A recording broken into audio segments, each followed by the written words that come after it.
Here is what every Politico in Virginia is talking about. The latest happening down there, where voters narrowly approved a ballot measure to redraw the congressional map to favor Democrats, giving the party the chance to net as many as 4 U.S. House seats come the midterms.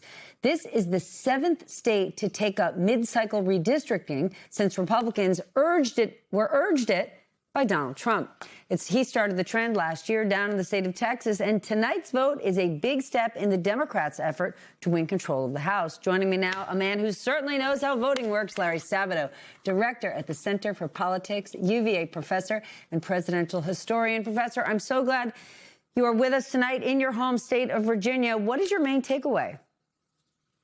Well, the main takeaway is, in all probability, Virginia will have 4 fewer Republican congressmen as of next year. That's not to say it's absolutely certain. Voters weigh in, and sometimes they don't do what the map makers told them to do. But in looking at the new districts, and they've already been approved, obviously, by the legislature and signed by the governor, it's going to be tough for 4 incumbent Republican congressmen to win. There is 1 Republican congressman who was saved because most of the Republican voters were stuffed into that district. So that's 4 additional Democrats, and who knows how close the balance will be.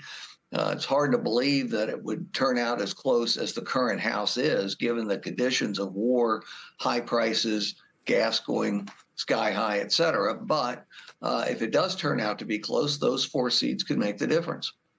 We heard from a few voters after they cast their ballots, and I want to share with you what they said.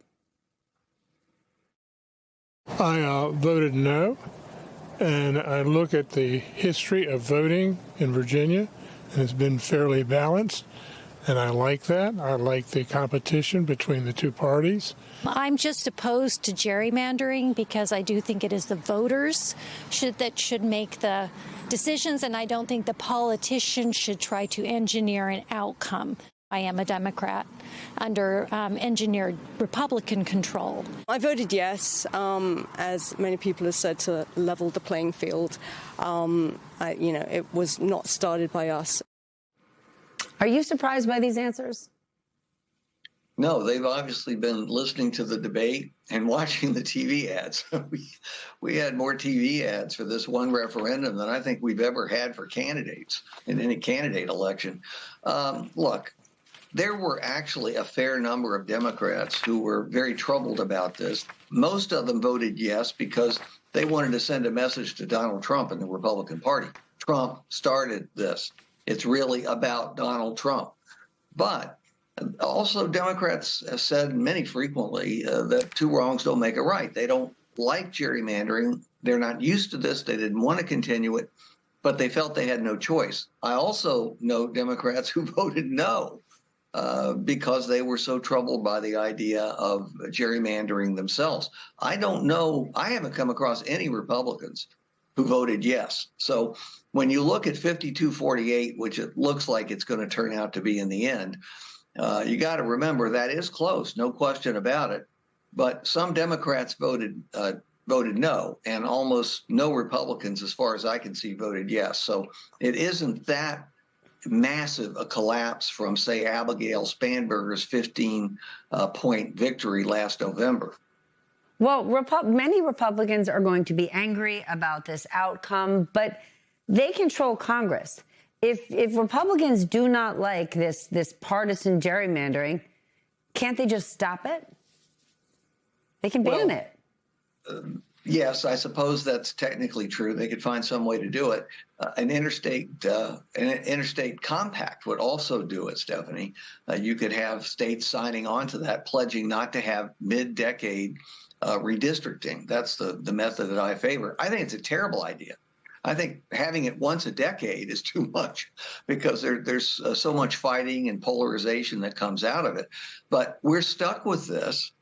And again, what are you going to do? Are you going to unilaterally disarm when the other party is adding seats using this method, which is what the Republicans did via Trump in Missouri, in Texas, in North Carolina, maybe coming up in Florida?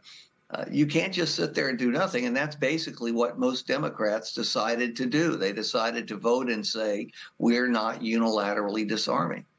Well, let's hang on to that via Trump, because what does this mean to him? All of this started upon his urging down in Texas, despite a lot of Republicans saying they didn't know if this was a good idea. But what does this mean for Donald Trump tonight and going forward?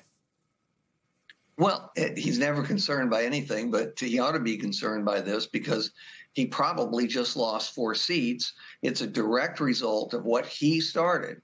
A senior Republican here who's been in public office said to me, on background about 2 weeks ago that he didn't know what Trump and Trump's advisors were thinking in starting this. It was insane.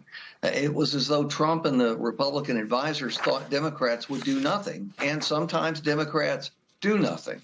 But in this particular case, they reacted strongly, and they have negated in large part what Trump was trying to do and the Republicans were trying to do in these multiple states.